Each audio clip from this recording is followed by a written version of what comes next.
Ми живемо в час, коли всі говорять про гуманістичні ідеї, і ніхто не знає, як втілити їх в життя. Ну або вдає, що вже втілив, або не хоче втілювати. Ну, опцій багато, а гуманістичні ідеї часто залишаються лише ідеями. Сьогодні говоримо про мультикультурність, її плюси, мінуси і підводні камені.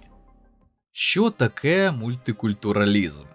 Так, звичайно, це банальне питання і така ж банальна відповідь на нього. Мультикультуралізм – це ідеологія і безпосередньо саме співіснування у межах одного суспільства багатьох культур чи кількох культурних груп, які так чи інакше зберігають свою культурну ідентичність. Це також і державна політика, метою якої є піклування про всіх громадян держави і надання їм прав і можливостей зберегти свою ідентичність. Багатокультурність, різноманіття культур, що дружно живуть і дбають одне про одного. Здавалося б, що може бути краще? Там масла дохуя. Просто казка всіх письменників-фантастів, щонайменше тих, які вірили в людство. Молочні ріки і киселеві береги, рай на землі. Те, чого ніколи не було у людства. Єдність, яку важко здобути навіть у межах однієї країни. Але повертаючись до того, що таке мультикультурність, це не лише співіснування різних культур в одному соціумі. Це і культурний плюралізм, знову таки не у світі загалом, а в межах одного суспільства. І одна з теорій політичної філософії і складова частина тих самих європейських цінностей. До речі, в Європейському Союзі навіть є гасло «In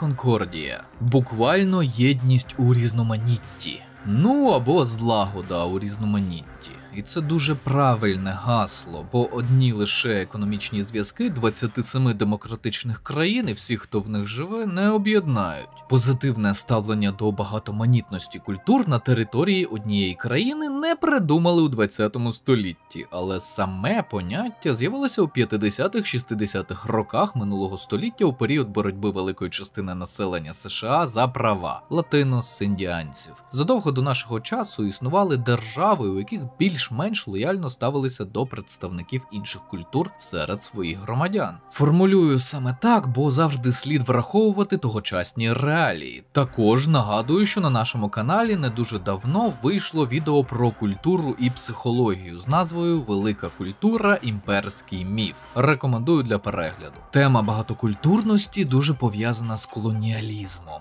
тобто зі створенням територій колоній, які підкорялися метрополії. Права і свободи місцевого населення у такому разі зменшувалися чи обмежувалися. Класичним прикладом такої держави є Британська імперія з колоніями у всьому світі. Бірма, Палестина, Цейлон та просто неймовірна кількість інших колоній. Досягала 24% всієї суші, вважалася імперією аж до кінця минулого століття. Не такий очевидний приклад колоніальної держави, ні, не Російська імперія, хоча, звісно, вона мала колонії. СРСР. Так, якщо розглядати Союз як колоніальну імперію, ознаки, які позначають відносини колонії і метрополії, будуть дещо видозмінені. Але й СРСР не називався імперією, натомість на показ боровся з нею. І взагалі СРСР – це ж нібито Союз національних республік, але не все так просто. Так, дехто з вас може написати: «Рептилоїд, ти що? Які колонії?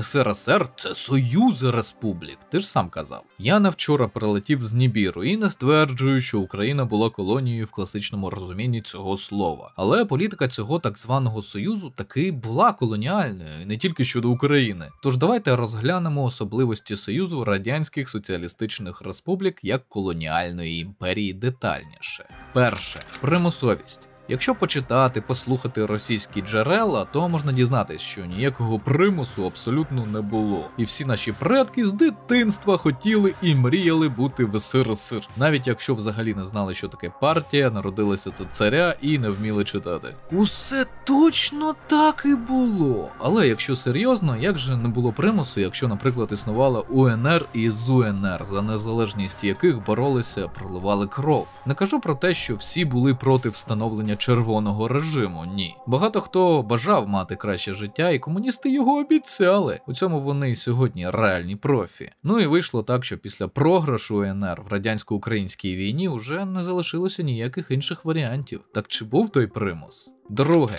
Повна інтеграція колоній в економічну модель колоніальних імперій. Метрополія створює продукт більш високої вартості, у той час як колонії, периферія – це більш сировинні придатки, з уже не такими розвиненими технологіями. Думаю, тут все очевидно. Через специфічну модель економіки з її колективізацією, центральним плануванням, державною власністю, прискореною індустріалізацією, більшість територій, які були багаті на природні ресурси, розроблювали, створювали металургійні заводи, будували залізниці. Тобто те, про що так ностальгують фанати Совка. Звісно, роками дешевої робочої сили, по-іншому і бути не могло, бо камон, це ж комунізм. І подекуди роками запрошених за кордону фахівців. Третє. Культурний аспект. Дехто може сперечатися, мовляв, якщо СРСР визнавав існування різних національних мов і народів, значить ніякої колоніальної політики не було. Більш того, певний час проводилася політика коренізації, і мови навпаки, якби поширювалися і підтримувалися. Розбираємо по черзі. Колоніальна політика держави не тотожна запереченню існування колоній як окремих народів з їх мовою чи мовами, традиціями і культурою. Британська імперія ж визнавала, що в Індії живуть інші народи, чи не так? Але це задалеко. Вона навіть визнавала, що ірландці і шотландці, які, здавалося б, жили зовсім поруч, це різні етнічні спільноти. Так що аргумент про визнання невалідний.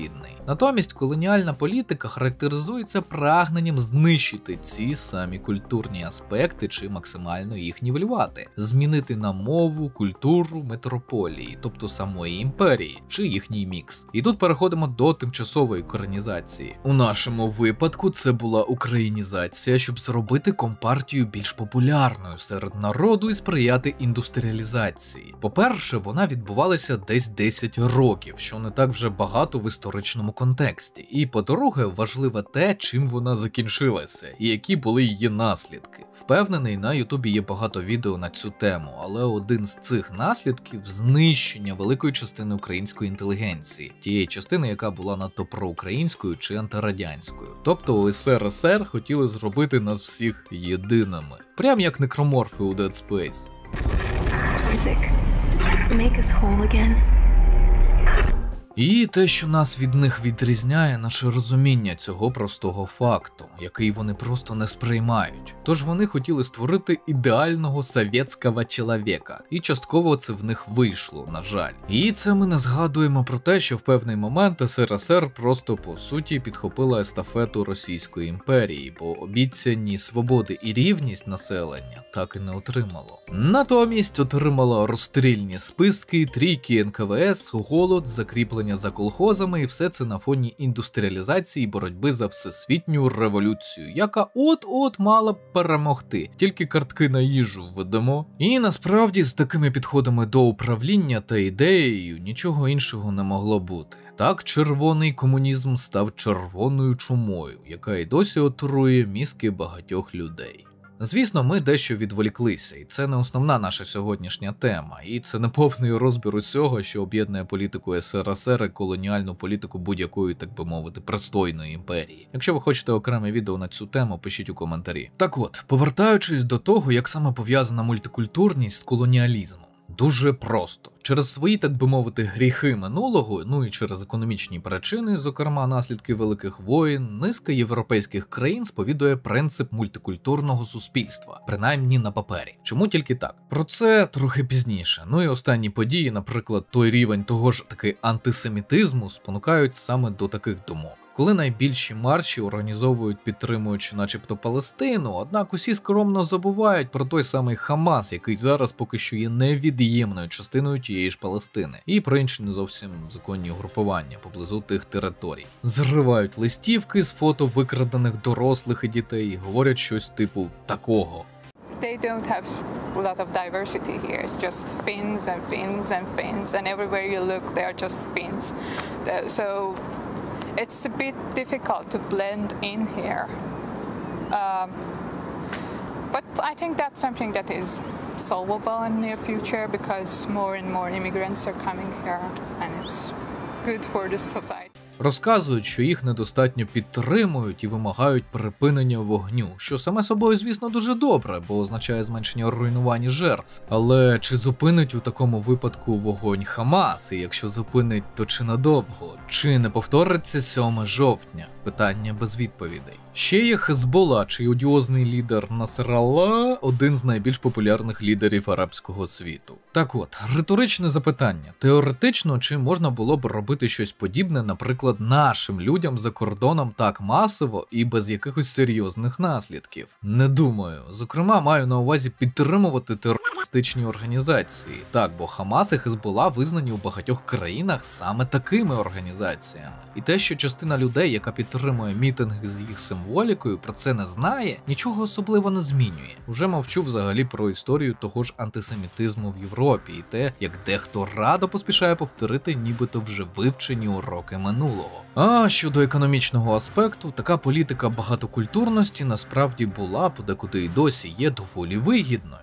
Банально через дешеву робочу силу, покращення демографічної ситуації, і це не тільки про народжуваність, а й про зменшення середнього віку населення, збільшення ринку. При тому, взагалі, вся політика того ж таки Європейського Союзу, можна сказати, не протидіє внутрішній міграції між країнами ЄС. Більш високий рівень життя, закони щодо надання політичного притулку, Конвенція ООН про статус біженців, збройні конфлікти, війни, дестабілізація ситуації в Африці і на Близькому Сході тільки сприяють міграції, а значить і збільшенню культурної багатоманітності. Але суспільство країн, відкритих для іммігрантів, були не зовсім готові до збільшення кількості культур, до боротьби за робочі місця. Так багато мігрантів саме працює, а не тільки живе на соцвиплати. До погіршення криміногенної ситуації. Тому в тих же Штатах і ЄС в останні роки проводиться політика, направлена на зменшення кількості мігрантів. We're going to build a wall. It's going to be built. Але з об'єктивних причин вона не дуже успішна. До того ж, не все так добре і зі ставленням до приїжджих. Є конфлікти, є непорозуміння, навіть вороже ставлення. Навіть до тих, хто намагається асимілюватися. І коли весь світ кипить, ситуація не може не стати більш напруженою. Теоретично, звісно. Є один нюанс, насправді дуже очевидний, але на нього часто не звертають увагу, коли кажуть про мультикультурність. А саме, часто люди плутають або неправильно трактують 3 поняття: мультикультурність, асиміляція і багатонаціональна держава. Так, ці всі поняття означають різні речі. Розбираємося. Мультикультурність найбільш суперечливе і широке поняття, яке має багато визначень, але зупинимося на тому, що воно безпосередньо пов'язане зі збереженням різних культур, традицій і мов у межах одного суспільства і спрямоване на подолання усіх можливих упереджень – расових, культурних і релігійних. Багатонаціональна держава, з іншого боку, це держава, на території якої живуть різні етноси. При тому збереження культурної складової цих етносів не обов'язкове, але можливе. Наприклад, Україна – це багатонаціональна держава, у якій живуть національні меншини, більше 100, і корінні народи. І так, найбільшою національною меншиною в Україні є, так, ви знаєте хто, росіяни. За переписом 2001 року 8 мільйонів. Нині число менше, але невідоме. По дані перепису точно не актуальні, а новий так і не провели. І випереджаючи можливі коментарі, нагадаю, що в Україні школи, де діти навчалися російською мовою, працювали, можна сказати, до останнього, щоб там не говорили фанати руського міра про утиснення їхніх прав. І навіть зараз тут вони дуже здивуються, якщо почують. В Україні є навчальні заклади і класи, в яких вивчають росмову як окремий предмет. Небагато, але є. Це був такий ліричний відступ. Які реалії, такий і відступ. Третє поняття – культурна асиміляція. Прийняття певним народом культури іншого народу. І у разі справжньої асиміляції не йдеться про збереження своєї рідної культури, бо переймається навіть сама ідентичність, тобто мислення, усвідомлення себе, а не просто мова з традиціями. Асиміляцію якраз полюбляють проводити імперії, захоплюючи нові й нові землі. Бо, по-перше, це один із засобів підкорення і контролю, по-друге, через ксенофобію, і по-третє, асиміляція дійсно простіша, ніж створення того ж справедливого, толерантного, мультикультурного суспільства. Тож, якщо в основному законі чи в інших законодавчих актах не зазначене сприяння збереженню, розвиток різних культур в межах держави або зазначене, але не відбувається, цього розвитку і сприяння не буде. Буде просто країна, в якій живуть різні народи. Вони можуть зберігати свої культури, а можуть частково чи повністю асимілюватися. І якщо не спекулювати, зрозуміло, що рано чи пізно без мультикультурної політики на рівні держави народи асимілюються, переймають традиції титульного народу. І це природній процес, бо титульний народ будь-якої країни кількісно найбільший. Так, звичайно, час не заморожений в одній точці, і культура титульної етнічної спільноти так само змінюється і може запозичувати певні особливості, традиції інших культур, інших спільнот, що живуть поруч. Ці процеси пришвидшуються завдяки тій самій культурній глобалізації. Маю на увазі поширення однакових ідей, технологій, існуванню того самого інтернету, зараз ще й штучного інтелекту. І, можливо, колись таки буде існувати одна загальна, назвімо її, людська культура. Але це буде точно не за нашого життя, 100%. До речі, в Україні існує закон про національні меншини спільноти України. Там є визначення національної спільноти і зазначені права і обов'язки, зокрема з боку держави щодо цих спільнот. Там затверджено, що національні спільноти є невід'ємними, інтегрованими та органічними частинами українського суспільства. Повертаючись до основної теми, тобто апріорі політика мультикультурності як така не призводить до асиміляції, принаймні до примусової або швидкої. Не відбувається розчинення одного народу в межах іншого. Саме через плутанину з цими двома поняттями деякі люди щиро не розуміють, чому, наприклад, якась кількість тих же мусульман, які живуть на території європейських країн десятиліттями, не асимілювалася і не поспішає це робити. Хтось не працює, погано вчить мови, створюють свої осередки і центри. Я не тільки про центри діаспори. Хочуть понад усе зберегти свою ідентичність і релігію. А все дуже просто, у них є можливість залишатись тим, ким вони є у межах іншої культури. І для цього створені відповідні умови. Ті самі соціальні виплати, статус, лояльне ставлення місцевих, можливості створювати щось власне, навіть податкові знижки для роботодавців, що наймають мігрантів на роботу. Зважаючи на це, усе, що відбувається зараз у цьому аспекті в тій же Європі, більш-менш зрозуміло. Головна мета була не у тому, щоб асимілювати всіх, хто приїхав, а у намаганні створити те саме мультикультурне суспільство. У такому суспільстві всі одне одного поважали б і ставилися нормально. Такий підхід непришвидшеної асиміляції підтверджують і відомі слова тієї ж сумнозвісної Меркель, колишнього канцлера Німеччини, протягом 16 років, коли вона сказала, що їхня політика мультикультурності абсолютно провалилася. Так, навіть і це твердження насправді дискусійне, але багато хто в Німеччині вважає саме так. Однак є один нюанс. Ідея мультикультурного суспільства дуже по-різному реалізується на практиці різними країнами, тому по суті маємо різні види мультикультурних суспільств. Десь така політика направлена передусім проти дискримінації іммігрантів, десь просто намагаються втілити вже саму, так би мовити, оригінальну ідею, десь зразу сприяють асиміляції. Але чи можна створити мультикультурне суспільство з тими, хто цього не бажає? Чи вони все-таки також мають хоча б мати таке бажання? Звичайний приклад, який вам і мені дуже неприємний – росіяни. І ті, хто вважає себе росіянами. Ті, хто жив і чекав на них на території України, ждуни простими словами. Вони жили в країні, де більшість знає, володіє російською мовою, могли навчатися, працювати, благополучно дожити до старості, говорячи російською. Вони так само християни, принаймні так себе називають. Вони були з нами в одному утворенні, про яке говорили вище, СРСР. Вони жили біля нас століттями.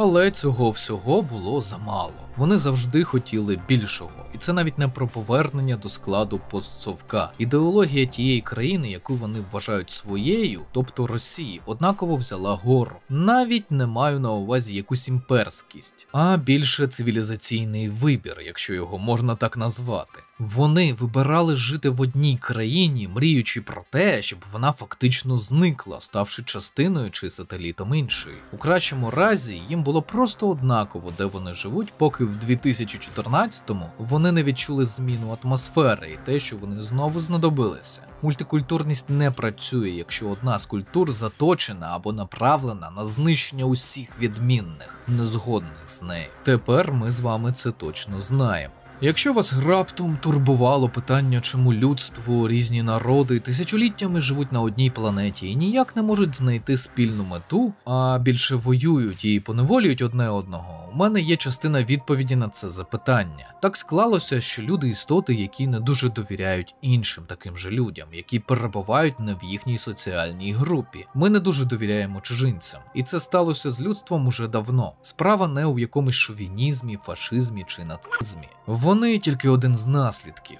Усе набагато простіше. Є дослідження, що вказують на те, що ще зовсім малі діти вже готові якось умовно допомогти, наскільки вони можуть у своєму віці, втішити тих, кого вони знають, своє, так би мовити, ближнє соціальне коло, своїх друзів. А от ставлення до тих, кого не знають, відрізняється. До них вони більш байдужі, навіть ворожі, бо вони для них чужинці. Це не зникає і в дорослому житті, тому люди дуже обережні з незнайомцями, бо не вірять їм і не знають, чого чекати. А тепер візьмемо цю підсвідому обережність, негативні стереотипи, власні бажання, ідеологічні настанови і маємо одну з причин усіх великих конфліктів. Дійсно важливий момент у всій цій історії з мультикультурністю – це близькість чи віддаленість світоглядів різних культур. Усе просто, що ближче культура, то легше її прийняти чи толерувати. Більша ймовірність того, що люди домовляться і відповідно число конфліктів буде меншим. Але створення реального мультикультурного середовища неможливе без безпосереднього втручання держави. І це про заохочення, і про заборону, і загалом про популяризацію цього створення.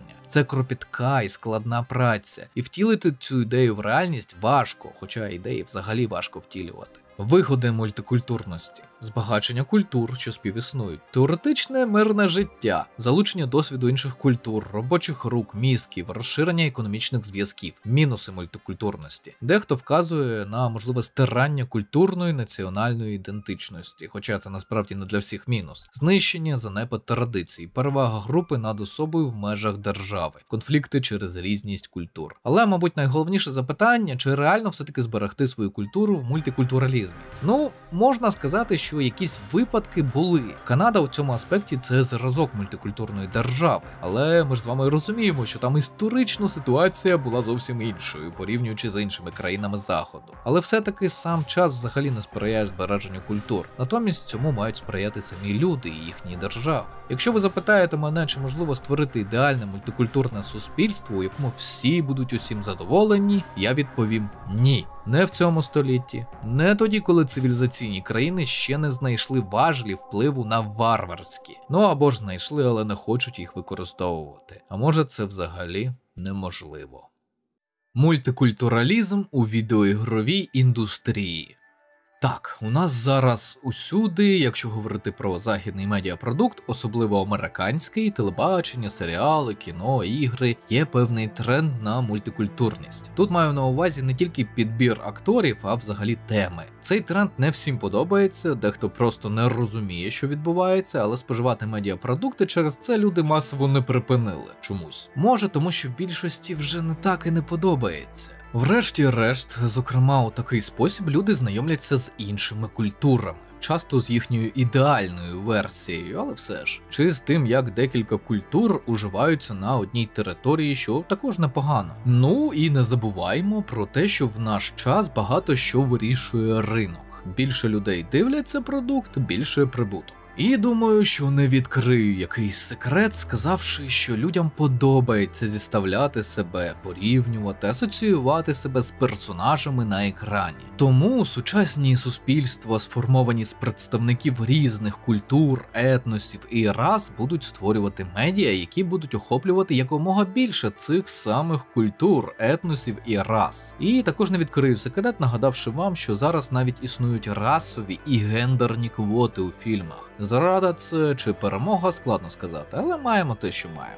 Ви всі знаєте, що незважаючи на добрі наміри, така мультикультурність, умовно раптова і з квотами, спричинила вже, мабуть, кілька сотень суперечок. Дуже багато з цих суперечок були саме в інтернеті. Не той актор, не та актриса, не та епоха тощо. Але у мене є таке враження, що у багатьох випадках невдоволення через побачене на екрані пов'язане взагалі не з неприйняттям інших культур чи етносів, чи ще чимось, а з тим, що сам продукт дуже посередній або просто поганий. Коли його головна цінність не ідея чи емоція, який він приносить, а те, що він класно вписується у квоти. І звісно, увесь людський гнів буде переноситись не на тих, хто це погано зняв, чи придумав, чи профінансував, а на тих, кого вони бачать на екрані, у трейлерах, на постерах. Така людська природа. І обов'язково хтось скаже про хейт, white supremacy чи ще щось. От вам звичайний приклад із наших реалій. Квартал 95 пожартував про жителів одного з окупованих міст Скадовська, показав людей звідти тупими і нездатними вивчити українську. Кого захейтили українці? На кого вилився гнів? На акторку та актора зі сценки, якщо її так можна назвати. Звичайно, вони винні, але це просто балакучі голови. Сценаристи, шоуранери, редактори – от хто це придумав і дозволив. Кому не місце у нашому культурному просторі. Вони неодноразово показали, що вони ментальні малороси і не збираються мінятися, але хейтять тільки акторів, тому що тільки їх і бачили. Це неправильно. Якщо вже прибираєш хату, прибираєш усе, а не одну кімнату. Але повертаємось до теми. Загалом тему мультикультурності у відеоіграх можна описати як деволюція. Від гарної та цікавої ідеї до тупості і лицемірства. Приклад. Колись у 2007 році Ubisoft почала випускати серію Assassin's Creed. Тоді вийшла перша частина. І не дивно, що якщо ти робиш сетінг про Близький Схід у часи хрестових походів, там будуть місцеві народи і народи, що брали участь у хрестових походах. Тобто ідея мультикультурності має тут два взаємозалежних компоненти. Саме висвітлення різних культур і народів, їх взаємодії, також логічне і правильне вбудовування цього в наративи і сценарії гри. Водночас уже зараз існує Assassin's Creed Valhalla, де людина, яка жила на Аравійському півострові, якось з'являється у Скандинавії. І, можливо, такі випадки були в історії. Товари із давнього Китаю шовковим шляхом доходили аж до Англії. Однак зрозуміло, що, по-перше, це велика рідкість, а по-друге, рояль у кущах. Мовляв, ця людина не тільки подорожувала світом, тоді це реально подорож на 10 років була не менше, а ще й причетна до таємного ордену, має надважливе завдання врятувати світ і довіряє усі свої таємниці першому зустрічному скандинаву. Тобто мультикультурність тут втрачає другий важливий компонент – логіку і грамотне вбудування в наратив і сценарій. А тому сиплеться і перший компонент – висвітлення іншої культури. Бо якось важко бачити носієм культурних цінностей персонажа клоуна у нібито епічній історичній драмі. Це те саме, що в першому Асасині раптово з'явився б японець-самурай і почав вчити головного героя-араба кодексу воїна Бусідо. Прикольно, бо відкрило б гілку прокачки катани, але погодьтеся, уся історія пішла б під 3 чорти. І цей простий приклад, зараз він про більшість відомих або впливових студій розробки відеоігр, великих видавців, типу Electronic Arts, чи про відомі франшизи. Бачите, відеоігрова індустрія розвивалась не так швидко, як багато хто думає. Наприклад, ми, українці, які тільки у 90-х змогли доторкнутися до цього, не знали, що культура геймінгу існує вже більше 10 років, і весь цей час вона набирала обертів. Так, у 80-х роках продати гру тиражем в декілька десятків тисяч копій було приголомшливим успіхом. Сьогодні це смішний рівень, а гра може провалити продажі, навіть якщо матиме 1 мільйон проданих копій. Ремейк Dead Space, який на початку цитував, якраз провалився через приблизно таку цифру. Ви запитаєте, до чого це? Видавці і розробники ще із 70-х років, коли зрозуміли потенціал відеоігор як медіаконтенту, мріяли про такі охоплення. Мільйони проданих копій, залучення всіх соціальних груп до геймінгу. І на початку нового тисячоліття для прискорення розвитку індустрії, розширення аудиторії, вони взяли на озброєння мультикультурність як майже обов'язковий компонент будь-якої майбутньої відеогри. Принаймні багатобюджетних, так званих AAA. Такий підхід рано чи пізно призвів би до абсурдних ситуацій. Так і сталося. Як у прикладі з Assassin's Creed, коли перша гра буквально зразок втілення ідеї мультикультурності, а остання жвачка, у яку грають більше за звичкою, чи через небажання визнати, що розробник керується лише любов'ю до грошей. Та сама доля спіткала Mass Effect Andromeda після неймовірної оригінальної трилогії. Чи була ідея мультикультурності в трилогії? Безсумнівно, це одна з багатьох деталей, про які подбали сценаристи, дизайнери, актори. До того ж, вони зробили це так вишукано, що ти міг познайомитись з культурами не тільки планети Земля, а й вигаданих прибульців та їх рас. Історії Тейна Кріоса, Гаруса Вакаріана, Урднота Рекса чи Талі Зори та багатьох інших як доказ. Ця тема там була органічна, не викликала запитань. А між рядками у вигаданому лорі та культурі позаземних рас були й більш складні теми. Ті ж кваріанці дуже нагадували своїми аспектами народи-кочівники. Гравець сприймав сеттинг і його представників позитивно. Так і має бути.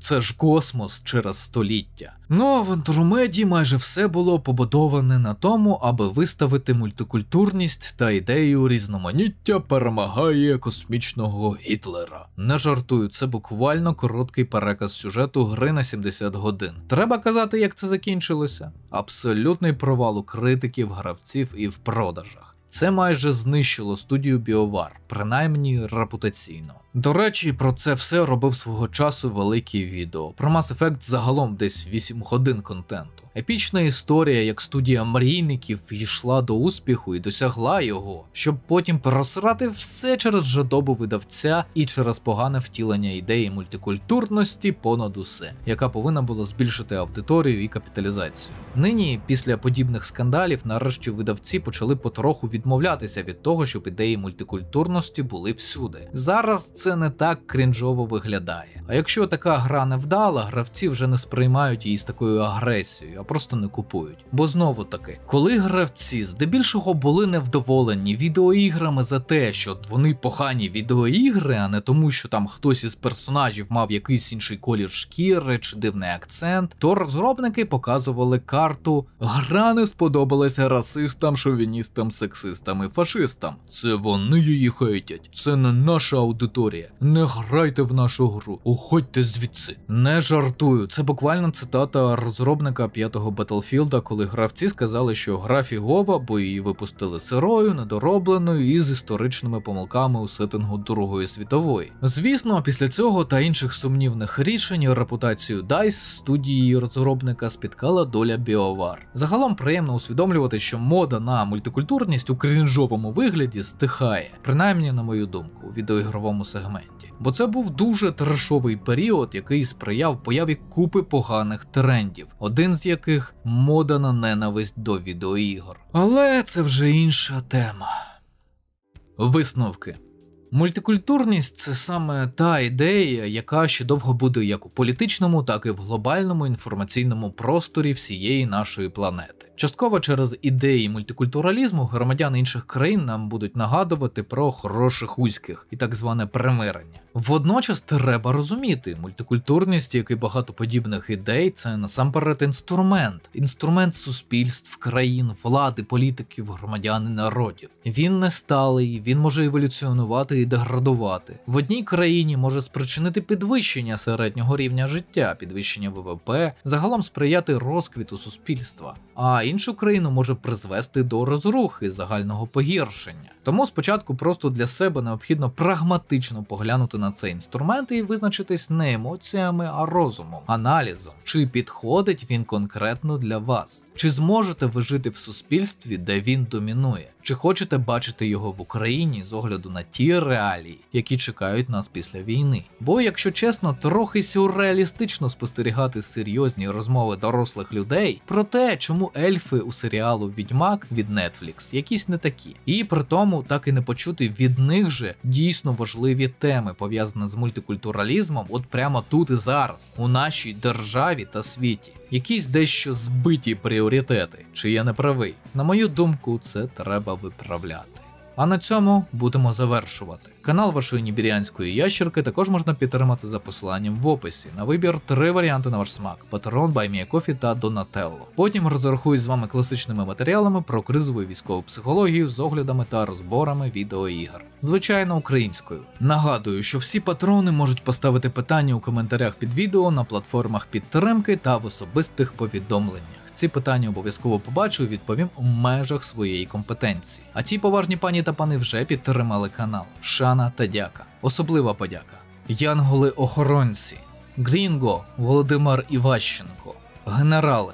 Олександр Філоненко, Дмитро, Тайрат CISO, Діма Мурачов, Комбриги, Олександр Спрат, VCR, Борис Ромбульт, Саша Слюсаренко. Полковники Аррон Фрост, Олександр, Антон Доценко, Арканікс, Акмаль Бафоєв, Чара Фріск, Каптан Хофман, Дарт Некіт, Дмитро Шевченко, Дмитро Воротняк, Форест Віч, Ексвайлер, Ігор Боднар, Айві, Локсерро, Олександр Гончарук, Паразитікс, Пріма, Найхткрек, Сер, Скавен, Ukrainian Smuggler, Xenomorph Princess, Андрій Ворон, Андрій Дичок, Артем Тімченко, Богдан Старовойт, Дмитро Куліш, Дмитро Станішевський, Ірія Алія, Ігор Тоцький, 33 шальних узбека, Граніт, Consort of Кадара, волонтери, Олексій Антоненко, Алтріо, Андрій Орел, Дакар, Денис Макрюшин, Денис Дудко, Девіл Дарксайдер, Діма Швець, Ервін, Ельвіра Гладій, Флешкілер, Фуквад, Хантеріан, Кирил Мартищенко, Сергій Хакон, Логанс, Мет Кузя, Мунфлейм, Містер Кроу, Микола Швед, Ніколас Дав, Олександр Бойко, Олексій Южків, Осі, Роман Литвиненко, Сергій Нікітін, Вася 96, Валерій Кравець, Віталій Дзюба, Владислав Афонін, Вов-Вов, Юрій Демон 4, Артем Гранько, Андрій Лупов, Лев Кропивницький, Святослав Жеребний, Тимур Кім, Хорунжий Івана Баглай. Підтримуйте україномовний YouTube. Вірте в ЗСУ. Все буде Україна.